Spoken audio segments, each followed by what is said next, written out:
Hello friends, आज मैं आपको एक्सप्लेन करने वाला F Y B com semester 2 financial accounting के chapter number 7 accounts of insurance company, जिसे हम गुजराती में कहेंगे बीमा कंपनी ना दावा। इस चैप्टर के ऑलरेडी मैं लेक्चर अपलोड कर चुका हूँ, आप हमारी प्लेलिस्ट में जाके चेकआउट कीजिएगा, जिससे आपको पता चलेगा इस चैप्टर को सीखने के लिए जनरली हमें क्या क्या याद रखना चाहिए। तो आज मैं आपको एक्सप्लेन करने वाला हूँ आपकी बुक का सम नंबर 13, जिसकी पहचान है जब सवाल में इंक्रीज लिख कर आवे, दैट मीन जिसे हम गुजराती में कहेंगे वधारा शब्द लिख कर आएगा, तो हमें किस तरीके से सम को सॉल्व करना चाहिए। सबसे पहले मैं सम को सॉल्व करने से पहले आपको बता देता हूँ, सबसे पहले इस सम को सीखने के लिए हमें सबसे पहले रेडी करना है रेवेन्यू अकाउंट, जिसे हम गुजराती में कहेंगे महसूली खाता, और उसे मैं कहता हूँ शेड्यूल नंबर 0, दैट मीन्स परिशिष्ट नंबर 0। एक खाता आपको ये रेडी करना है, और उसके बाद आपको रेडी करना है शेड्यूल नंबर 1, जिसे मैं कहता हूँ नेट प्रीमियम अकाउंट, जो गुजराती में कहेंगे चोखू प्रीमियम खातू। और उसके बाद आपको एक फॉर्मेट रेडी करना है परिशिष्ट number 2, schedule number 2 claim account यानी कि चोखू दावा। और उसके बाद आपको रेडी करना है schedule number 3 commission, and schedule number 4 यानी कि ऑपरेटिंग एक्सपेंस संचालन खर्चा। ये 4 खाते आपको अच्छी तरीके से रेडी करने हैं। मैंने आपको लेक्चर नंबर 1-2 में एक्सप्लेन किया है, आप वहाँ से जाके देखिएगा। ये फॉर्मेट आपको याद होना काफ़ी कंपल्सरी, देन आपको ये सम काफ़ी ईजी से तुरंत के तुरंत आ जाएगा। तो शुरुआत करते हैं आज के सम की, राइट ना। तो सबसे पहले यहाँ पे नॉर्मल डिटेल्स दी गई। Priyanshi insurance company limited present the following information of fire and marine की यहाँ पर डिटेल दी गई, यानी कि आग और दरिया। तो सबसे पहले आप यहाँ पर मैंने लिख के रखा है शेड्यूल नंबर 1, जिसका नाम रखा है प्रीमियम। तो मैं यहाँ पे सबसे पहले लिख देता हूँ फायर यानी कि आग, और मरीन यानी कि दरिया। तो आप यहाँ पे लिख सकते आग अने दरिया, राइट ना। अब हम सम की स्टार्टिंग करेंगे, फॉर्मेट आपको याद होना चाहिए। सबसे पहले यहाँ पे लिखा हुआ है री इंश्योरेंस प्रीमियम, ध्यान रखना यहाँ पे लिखा हुआ है री इंश्योरेंस प्रीमियम शब्द लिखा हुआ है। अब प्रीमियम शब्द लिख के रखा हुआ तो समझ जाने का एंट्री कहाँ पे आएगी, शेड्यूल नंबर 1 के अंदर आएगा, बिकॉज ऑफ प्रीमियम लिखा है। बट प्रीमियम के भी यहाँ पे 3 टाइप है। ए मतलब डायरेक्ट बिजनेस धंधा ना सीधा खर्चा, जहाँ पे आएगा प्रीमियम रिसिप्ट मरेल प्रीमियम, और उसके बाद आएगा री इंश्योरेंस एक्सेप्टेड पुनः स्वीकारेल बीमा, और वहाँ पे भी आएगा अपना प्रीमियम रिसीव वर्ड ही यहाँ पर भी लिखा जाएगा, बट यहाँ पर लिखा नहीं, बट आपको यहाँ पे थोड़ा सा मैनेज करना होगा। यहाँ पे मैं लिख के दिखाता हूँ, यहाँ पे भी एक वर्ड आएगा प्रीमियम रिसीव, जिसे हम गुजराती में कहेंगे मरेल प्रीमियम, ये वर्ड आपको यहाँ पे लिखना है। और उसके बाद यहाँ पे लिखा है री इंश्योरेंस सीडेड यानी कि पुनः आप यहाँ पे लिखा है प्रीमियम पेड। अब यहाँ पर ये जो प्रीमियम दिया गया है री इंश्योरेंस प्रीमियम, कोई वर्ड नहीं लिखा गया कि ये रिसीव है कि पैड है। तो जो री इंश्योरेंस जब भी शब्द लिखा हो, पुनः वसूलात लिखा गया हो, तो आपको हमेशा मान के रखने का री इंश्योरेंस सीडेड होगा, गुजराती में कहेंगे पुनः आपेल। तो यहाँ पे लिखा पैड, सीडेड का मतलब होगा पैड चुकवेल प्रीमियम। और यहाँ पे मैं इनकी वैल्यू लिख देता हूँ, जिसके अंदर फायर की वैल्यू दी गई 20,000 और मरीन दिया हुआ है 10,000। तो फायर के सामने लिख देता हूँ री इंश्योरेंस सीडेड, और प्रीमियम पैड चुकवेल प्रीमियम के सामने फायर की वैल्यू है 20,000, तो आप यहाँ पे राइट करेंगे 20,000, और मरीन यानी कि दरिया की वैल्यू है 10,000, तो आप यहाँ पे राइट करेंगे 10,000। आई होप यहाँ पर एंट्री मैंने किस तरीके से की आप समझ गए होंगे, राइट ना। फिर लिखा हुआ है क्लेम पेड। क्लेम समझ से हमको याद होना चाहिए क्लेम हमारा कौन सा अकाउंट था। तो जो क्लेम हमारा अकाउंट है अकाउंट नंबर 2 है, जिसे मैं कहूँगा गुजराती में दावा शब्द कहेंगे। अब वहाँ पर क्या लिखा हुआ था, क्लेम पैड लिखा हुआ था, राइट ना। ये लिखा हुआ है गुजराती में लिख कर आएगा चुकवेल दावा। जब आप यहाँ पे आएंगे तो पहला होगा यहाँ पर भी ए डायरेक्ट बिजनेस धंधा ना सीधा खर्चा, क्लेम पैड री इंश्योरेंस एक्सेप्टेड, यहाँ पे इंश्योरेंस से ध्यान रखना, और यहाँ पे भी लिखा हुआ क्लेम पैड यानी कि पुनः स्वीकारेल, और उसके बाद यहाँ लिखा है री इंश्योरेंस सीडेड यानी कि पुनः आपेल। यहाँ पे लिखा है क्लेम रिसीव्ड यानी कि चुकवेल दावा, तो आप यहाँ पे लिख सकते हैं चुकेल दावा। तो सबसे पहले ये डिसाइड करना है, क्लेम पेड तो है 4 लाख एंड 3 लाख, बट यहाँ पे क्लेम पेड के 2 डिपार्टमेंट है। ए जो है वो भी क्लेम पेड है, और बी जो है वो भी क्लेम पेड है, सी जो था वो तो क्लेम रिसीव, इसलिए इसका तो कोई टेंशन है नहीं। ये नहीं तो फिक्स हो चुका है, या तो ए में एंट्री करना है या तो बी में एंट्री करना है। जब कुछ नहीं लिखा है तो आपको हमेशा सपोज कर लेना है डायरेक्ट बिजनेस रहा होगा, धंधा ना सीधा खर्चा रहा होगा। तो आप यहाँ पे सबसे पहले लिख लीजिए फायर, और यहाँ पे लिख लीजिए मरीन यानी कि आग और दरिया। तो आप राइट कीजिए आग, और आप यहाँ पे राइट कीजिए दरिया। अब यहाँ पे क्लेम पेड के लिए कुछ बोला नहीं था, तो इसलिए हम लोग क्या समझ लेंगे, वो डायरेक्ट बिजनेस धंधा का सीधा खर्चा है। कितने रुपीज थे, फायर के 4 लाख और मरीन के 3 लाख। तो आप यहाँ पे राइट कीजिए क्लेम पेड के सामने 4 लाख, और यहाँ पे राइट कीजिए 3 लाख। आई होप यहाँ पे क्लेम पेड की एंट्री मैंने क्यों की है, बिकॉज ऑफ कुछ नहीं था इसलिए मान लेंगे डायरेक्ट, यानी कि धंधा ना सीधा खर्चा। आगे चलते फिर क्या लिखा वहाँ पे, कमीशन ऑन री इंश्योरेंस पेड। ध्यान रखना यहाँ पे कौन सा वर्ड लिख कर आ गया, कमीशन लिख के आ चुका है। तो जब कमीशन वर्ड लिख के आ ही चुका है तो इसकी एंट्री हमेशा कहाँ पे होगी, शेड्यूल नंबर 3 में। तो सबसे पहले मैं यहाँ पे लिख देता हूँ फायर यानी कि आग, और मरीन यानी कि दरिया। अब यहाँ पे भी इसके 3 टाइप है, commission on direct business, commission on री इंश्योरेंस एक्सेप्टेड यानी कि स्वीकार्य, एंड कमीशन ऑन री इंश्योरेंस सीडेड यानी कि पुनः अपील। डिसाइड करते हैं हमारे पास कौन सा कमीशन दिया गया, वहाँ पे हम कट कॉपी पेस्ट करेंगे। तो यहाँ पर लिखा था कमीशन ऑन री इंश्योरेंस पैड लिखा हुआ, ध्यान रखना चुकवेल शब्द लिखा है 40,000 और 30,000। तो यहाँ पर पैड वर्ड कौन सा है, एक्चुअली में जो ये सीडेड वर्ड लिखा हुआ है इसी को हम पैड कहते हैं, यानी कि पुनः चुकेल कहते हैं। अगर वहाँ पे डायरेक्ट लिखा होता तो यहाँ पे लिखता, एक्सेप्टेड यानी कि स्वीकार्य लिखा होता तो यहाँ लिखा जाता, पर कुछ लिखा नहीं तो मान लूंगा ये सीडेड यानी कि पैड है, चुकवेल कमीशन दिया हुआ है। कितना है हमारे पास सर, 40,000 एंड 30,000। तो आप यहाँ पे राइट करेंगे फायर में 40,000 और मरीन में आप राइट करेंगे 30,000। आई होप यहाँ पर एंट्री मैंने किस तरीके से की आप समझ गए होंगे, राइट। आगे चलते हैं, फिर यहाँ लिखा कमीशन ऑन री इंश्योरेंस एक्सेप्टेड, पहले से ही लिखा हुआ एक्सेप्टेड यानी कि स्वीकार्य। कितना दिया हुआ हमारे पास 30,000 एंड 20,000। तो यहाँ पर ऑलरेडी मैंने पहले से लिख के रखा हुआ है कमीशन ऑन एक्सेप्टेड स्वीकार्य कमीशन। तो कितना था हमारे पास सर, फायर का था हमारे पास 30,000, मरीन का था 20,000। तो आप यहाँ पे राइट कीजिए 30,000 एंड सेम हियर यहाँ पे राइट कीजिए 20,000। आई होप एंट्री कैसे हो रही आपको समझ में आ रहा होगा। अगर आप वीडियो पहली बार आए हैं तो इसे लाइक शेयर और अपने सभी फ्रेंड्स के बीच में शेयर कीजिए, बिकॉज ऑफ एग्जाम काफ़ी पास में सभी के लिए लेक्चर काफ़ी हेल्पफुल हो सकता है और एग्जाम में आपको मैक्सिमम स्कोर दिला सकता है।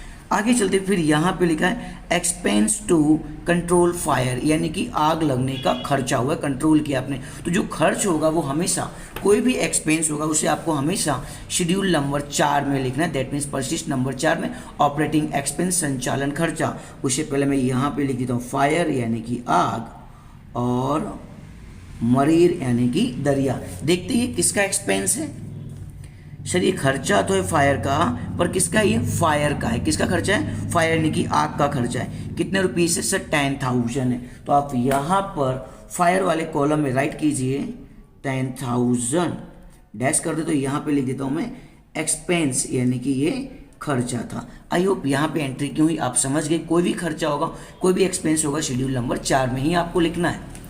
नेक्स्ट आगे चलते हैं, फिर लिखा है री इंश्योरेंस रिकवरी। जब भी रिकवरी लिख कर आए तो आपको हमेशा याद करना 2C यानी कि कॉलम शेड्यूल नंबर 2 के C में इसकी एंट्री करनी, री इंश्योरेंस रिकवरी यानी कि 2C याद कर लेना। गुजराती में लिखा होगा पुनः वसूला। तो रिकवरी की एंट्री हमारे पास कितनी है 8,000 एंड 5,000। कहाँ चलेंगे, 2 के पास चलेंगे। तो ये आ गया हमारा परिशिष्ट नंबर 2, और 2 में किसके अंदर एंट्री करना हमें सर, 2 के अंदर हमें एंट्री करना C के अंदर फिक्स है, री इंश्योरेंस रिकवरी शब्द लिख कर आएगा, पुनः वसूलात वर्ड लिख कर आएगा। तो हमारे पास वैल्यू कितनी थी, हमारे पास सर फायर था 8,000, मरीन था हमारे पास 5,000। तो आप राइट कीजिए यहाँ पर 8,000 एंड 5,000।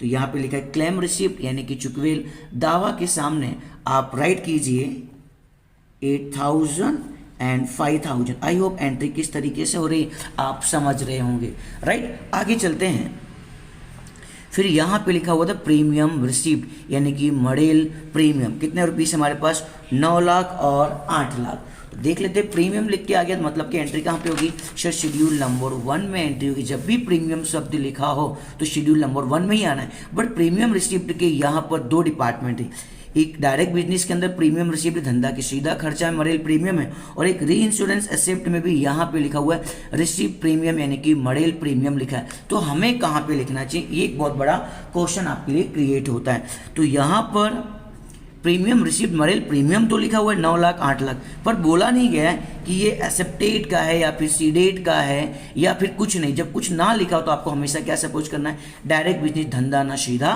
खर्चा। तो फायर का है 9 लाख, मरीन का है 8 लाख। तो आप यहाँ पे प्रीमियम रिसीप्ट के सामने राइट कीजिए 9 लाख एंड सेम हियर आप यहाँ पे राइट कीजिए 8 लाख। आई होप यहाँ पर एंट्री कैसे हो रही है आप समझ रहे होंगे काफ़ी बेटर तरीके से। आगे चलते हैं, फिर लिखा है commission on direct business, direct लिख कर आ गया डायरेक्ट बिजनेस, धंधा ना सीधा खर्चा। कमीशन कहाँ जाना पड़ेगा सर, शेड्यूल नंबर 3 के पास जाना पड़ेगा। तो ये रहा हमारा शेड्यूल नंबर 3। एक्सपेक्टली डायरेक्टली यहाँ पर लिखा हुआ था डायरेक्ट बिजनेस धंधा ना सीधा खर्चा, कितना था 1 लाख एंड 1,50,000। तो आप यहाँ पे राइट कीजिए कमीशन वाले अकाउंट के अंदर डायरेक्ट बिजनेस के अंदर 1 लाख और यहाँ पे आ जाएगी आपकी वैल्यू 1,50,000। आई होप यहाँ पर एंट्री कैसे हो रही आप समझ रहे होंगे, बिकॉज ऑफ डायरेक्ट धंधा ना सीधा खर्च डायरेक्ट लिखा था इसलिए डायरेक्ट शेड्यूल नंबर 3 में आ गया। आगे चलते यहाँ पे लिखा हुआ है इंटरेस्ट एंड डिविडेंड, ब्याज नहीं डिविडेंड, कितना है 60,000 एंड 50,000। इंटरेस्ट एंड डिविडेंड याद रखना, ब्याज और डिविडेंड हमेशा आता है शेड्यूल नंबर 0 के अंदर, यानी कि मैशोली खाता रेवेन्यू अकाउंट के अंदर इसकी एंट्री होगी। देखो मैंने यहाँ पर ऑलरेडी पहले से लिख के रखा इंटरेस्ट एंड डिविडेंड, ब्याज यानी डिविडेंड। तो यहाँ पे मैं राइट कर देता हूँ फायर और यहाँ राइट कर देता हूँ मरीन, आग यानी दरिया। कितना था हमारे पास सर 60,000 एंड 50,000। तो आप यहाँ पे राइट कीजिए 60,000 एंड 50,000।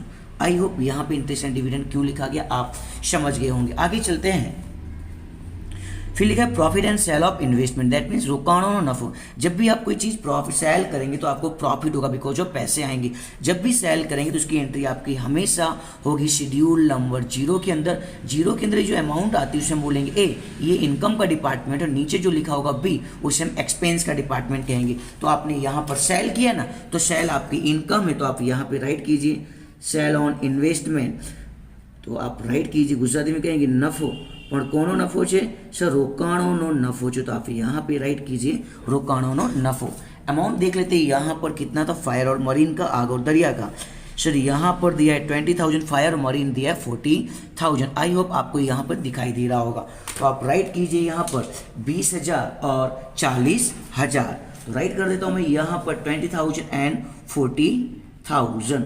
आई होप यहाँ पर एंट्री क्यों हो रही आप समझ रहे होंगे, बिकॉज ऑफ जब भी आपको इनकम होगी तो आपकी एंट्री हमेशा ए में होगी, और जब भी आपका एक्सपेंस होगा यानी कि खर्चा होगा तो आपकी एंट्री हमेशा बी में होगी। राइट ना। आगे चलते हैं, फिर हमारे पास क्या दिया है रिजर्व फॉर एक्सपेक्टेड रिस्क 31/8/2018। 18 जो है वो हमारी ओपनिंग डेट है यानी कि शुरुआत की तारीख है, और 19 जो हमारी क्लोजिंग डेट है यानी कि आखिर की तारीख है। ये पॉइंट काफ़ी इंटरेस्टिंग होने वाला है, अब आपको लेक्चर काफ़ी ध्यान से देखना होगा।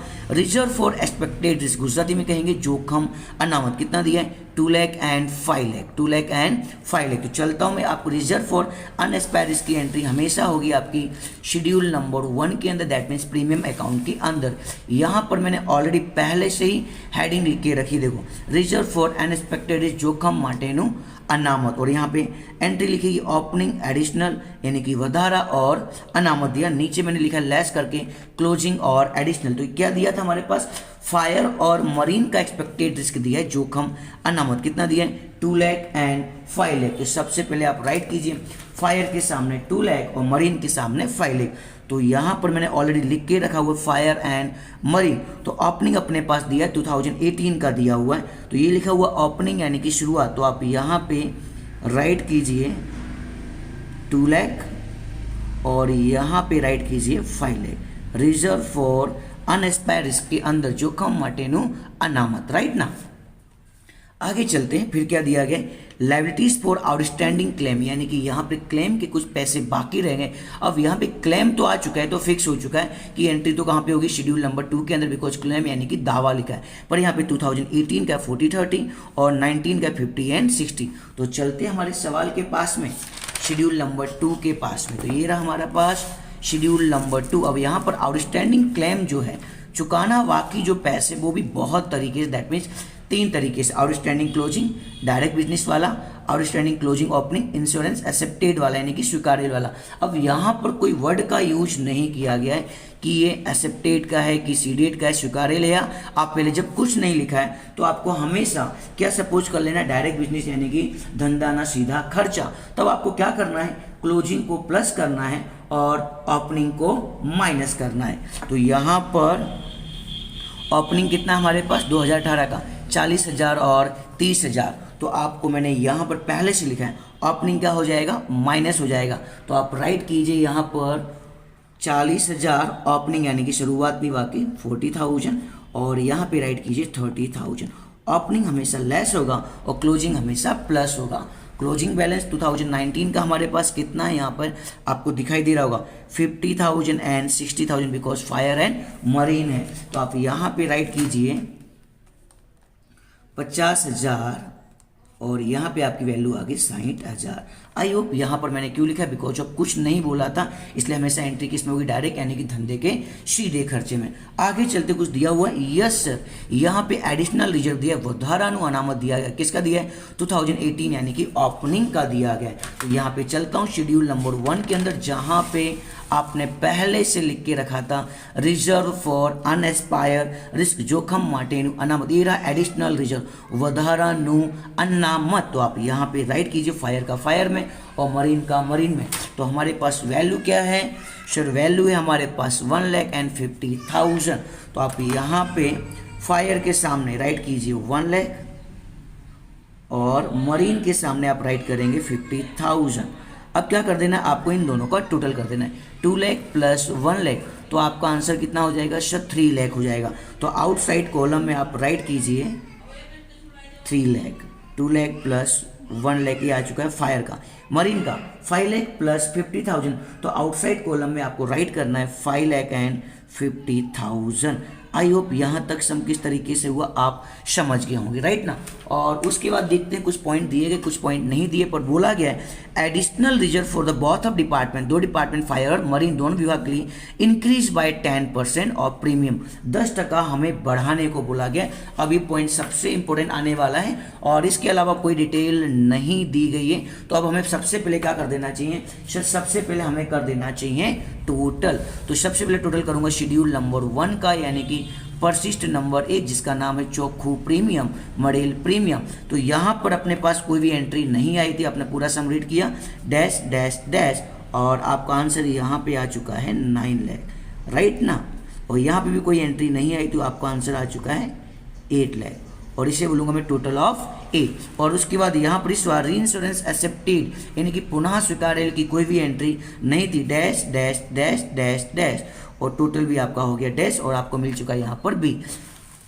चलते सी के पास, यानी कि री इंश्योरेंस सीडेड पुनः आपेल प्रीमियम के पास भी कोई एंट्री नहीं दी गई थी हमारे पास।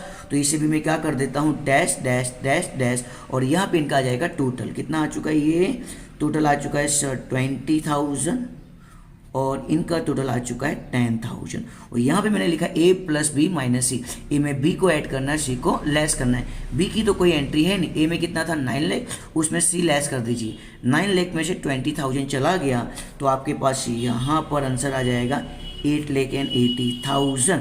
फिर हमारे पास ये आंसर कितना था सर, ये आंसर था हमारे पास 8 लाख।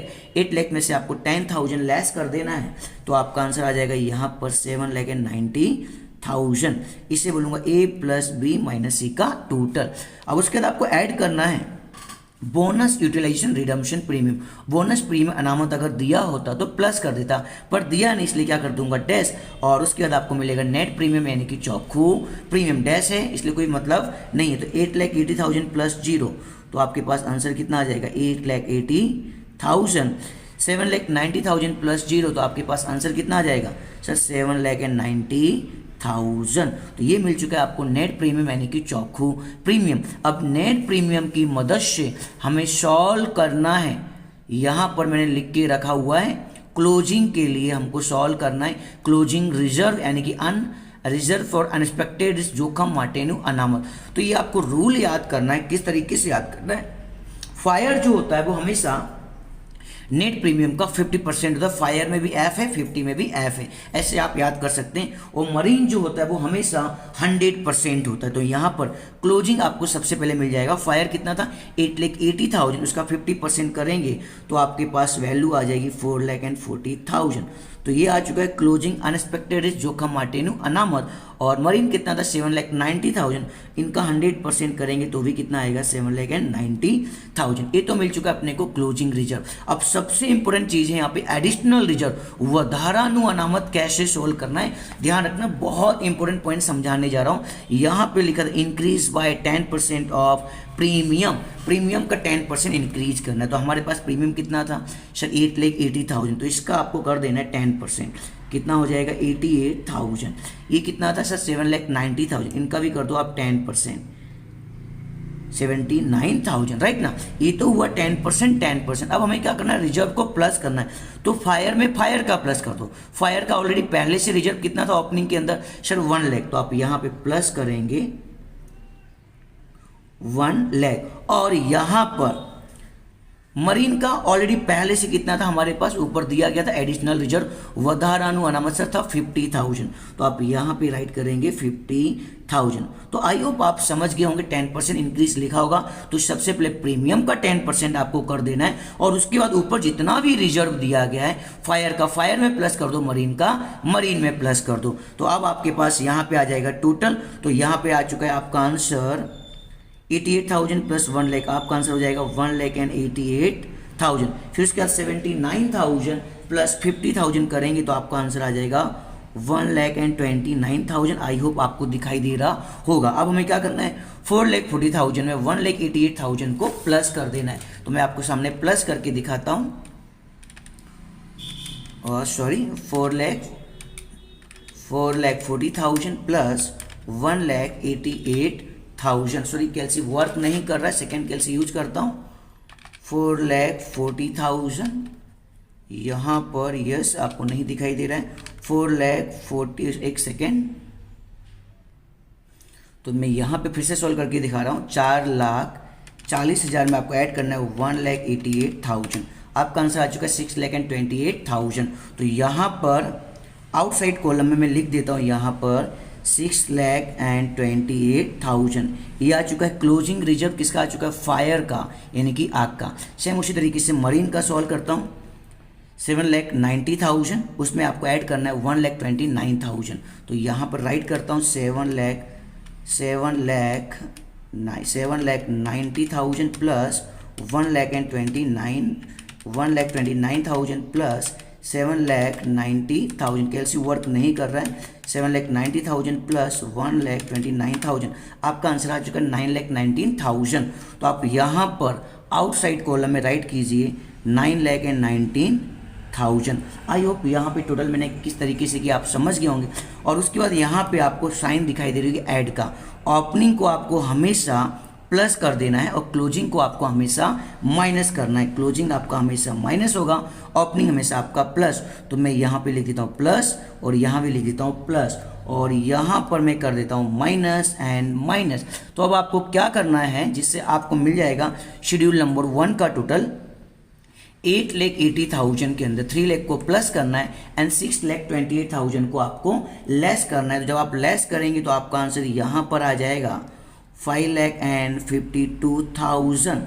आई होप आपको दिखाई दे रहा होगा और ये आएगा आपका शेड्यूल नंबर 1 का टोटल। सेम यहाँ पर 7,90,000 के अंदर आपको 5,50,000 को प्लस कर देना है एंड 9,19,000 को लेस कर देना है। जब आप लेस करेंगे तो आपका आंसर यहाँ पर आ जाएगा 4,21,000। आई होप आप समझ गए होंगे। तो ये टोटल आ चुका है आपका शेड्यूल नंबर 1 का टोटल परसिस्ट नंबर 1 का। तो सबसे पहले से मैं मैनेज कर देता हूँ शेड्यूल नंबर 0 के अंदर रेवेन्यू अकाउंट महसूली खाते के अंदर। यहाँ पे लिखा है नेट प्रीमियम चौखो premium schedule number 1। Schedule number 1 का टोटल आपका आ चुका था 5,52,000। तो आप यहाँ पे राइट करेंगे 5,52,000 और इनका आंसर आ चुका था आपका 4,21,000।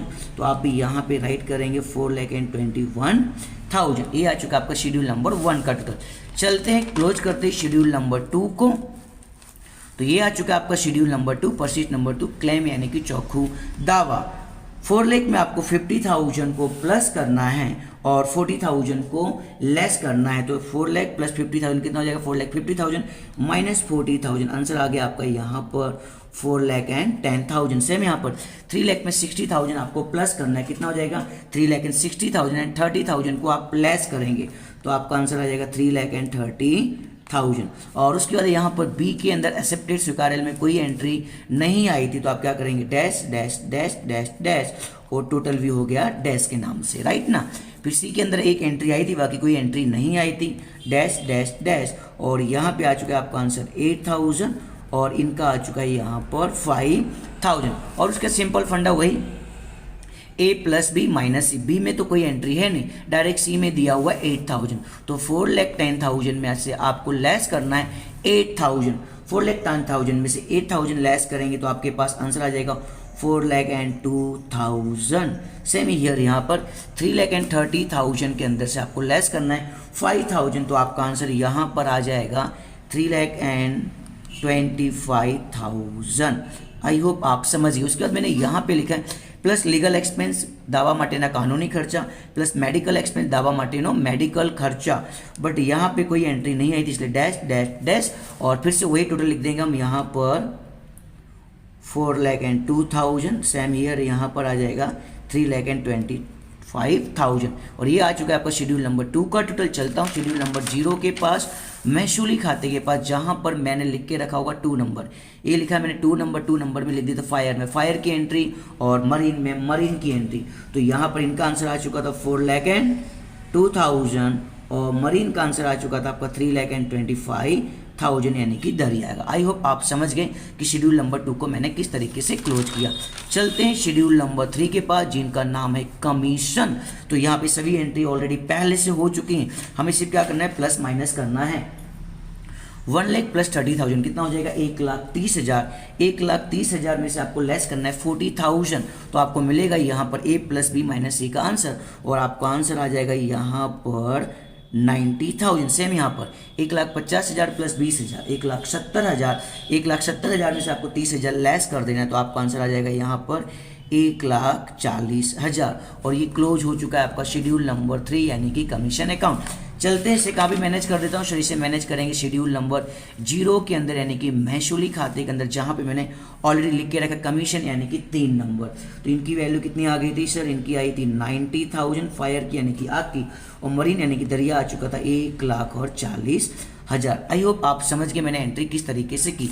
एंड लास्ट अकाउंट क्लोज करते हैं जिसका नाम था ऑपरेटिंग एक्सपेंस, वहीवटी खर्चा। यहाँ पर सिर्फ एक ही एंट्री आई थी फायर के नाम से, आग के नाम से यानी दरिया के नाम से कोई एंट्री नहीं थी, तो आप राइट करेंगे यहाँ पर 10,000 और इनका टोटल हो जाएगा डैश। चलता हूँ शेड्यूल नंबर 0 के अंदर जहाँ पे लिखा होगा शेड्यूल नंबर 4।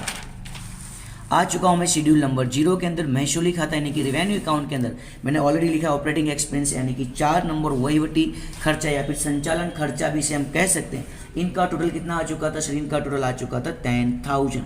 आई होप अब कोई भी एंट्री नहीं बची, सभी अकाउंट क्लोज हो चुके हैं। और उसके बाद मैंने यहाँ पर इंटरेस्ट एंड डिविडेंड को में से टैक्स लेस करने को कहा था, बट यहाँ पे टैक्स की भी कोई एंट्री नहीं थी इसलिए डैश डैश, और यहाँ पे आ जाएगा आपका आंसर फिर से 60,000 और यहाँ आ जाएगा आपका 50,000। अब आपके पास कैलसी, आप कैलसी का यूज कीजिएगा। 5,52,000 के अंदर आपको 60,000 भी प्लस करना है और 20,000 भी प्लस करेंगे तो आपका आंसर यहाँ पर आ जाएगा। एक बार कैलसी सोल्व करके दिखा देता हूँ, बाई चांस कैलसी काम कर जाए तो। 5 लाख सॉरी काम अभी भी नहीं कर रहा, 5,52,000 प्लस 60,000 प्लस 20,000, काम कर गया। तो आप राइट करेंगे यहाँ पर 6,32,000। सेम ईयर यहाँ पे भी कर देता हूँ टोटल 4,21,000 के अंदर 4,21,000 प्लस 50,000 प्लस 40,000, और आपका आंसर आ चुका है यहाँ पर 5,11,000। तो आप यहाँ पे राइट कीजिए 5,11,000। यहाँ पे मैंने ऑलरेडी पहले से लिखा, ये टोटल किसका आ चुका है ए का। अब हम टोटल करेंगे बी यानी कि जितने भी एक्सपेंस है जिसे हम गुजराती में कहेंगे खर्चा। 3 ही शेड्यूल थे, हमें तीनों क्या कर देना चाहिए सर, हमें कर देना चाहिए टोटल, और आपको मिलेगा बी का टोटल, राइट। तो मैं यहाँ पे 4,02,000 प्लस 90,000 कितना हो जाएगा, कैलसी यूज करते हैं अगर काम करे तो 4,02,000 प्लस सॉरी काम नहीं कर रहा है 4,02,000 प्लस 90,000 प्लस 10,000। आपका आंसर आ चुका है यहाँ पर 5,02,000। तो आप राइट करेंगे यहाँ पर 5,02,000। सेम ईयर यहाँ पे दिया 3,25,000 प्लस 1,40,000। तो आपके पास कैलसी यूज कर देता हूँ एक बार फिर से 3,25,000 प्लस 1,40,000 और 3,25,000 प्लस 1,40,000। आंसर आ चुका है 4,65,000। तो आप यहाँ पे राइट करेंगे 4,65,000। ये आ चुका है आपका आंसर ऑफ बी, यानी टोटल ऑफ बी का आंसर आ चुका है। इतना होने के बाद आपको सॉल्व करना होगा नेट प्रॉफिट जिसे हम गुजराती में कहेंगे चोखो नफो, बहुत आसान है।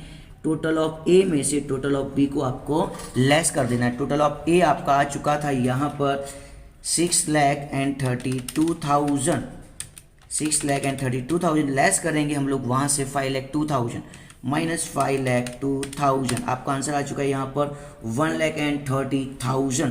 तो आप राइट कीजिए यहाँ पर 1,30,000 और ये आ चुका फायर यानी कि आग का टोटल। सेम मरीन का भी टोटल कर देता हूँ, कितना आ चुका था यहाँ पर ए का टोटल 5,11,000, 5,11,000 माइनस करेंगे हम उसके अंदर से बी के टोटल को। बी का टोटल कितना आ चुका था 4,65,000 और आपका आंसर आ चुका है यहाँ पर 46,000। तो आप यहाँ पे राइट कीजिए 46,000। यहाँ पर कैलसी ने थोड़ा वर्क नहीं किया है तो बाई चांस थोड़ा सा टोटल आगे पीछे हो सकता है, एक बार आप चेकआउट कीजिएगा, बट 100% आपका सम कंप्लीट हो चुका है। सबसे इंपॉर्टेंट चीज़ यहाँ पे जो थी वो थी एडिशनल रिजर्व रिकॉर्ड। फिर से मैं रिपीट करना चाहूँगा, फायर का हमेशा 50% लिया जाता है, मरीन का हमेशा 100% लिया जाता है। यहाँ पर एडिशनल रिजर्व 10% बढ़ाने को बोला था प्रीमियम का, 8,80,000 का 10% 88,000 एंड 7,90,000 का 10% 79,000 और इसके ऊपर का जो रिजर्व है उसे भी आपको क्या करना है, प्लस करना है। ऐसा आपको कब करना है, जब सम के अंदर लिखा हो इंक्रीज बाय 10% लिखा हो या 5% कुछ भी दिया गया हो, तभी आपको ऐसा करना है। आई होप आप समझ गए होंगे मैंने सम को किस तरीके से कंप्लीट किया है और आपका आंसर आ चुका है। फायर का आ चुका था आपका आंसर 1,30,000, मरीन का आ चुका था 46,000। मिलते हैं नेक्स्ट लेक्चर में। Thank you very much.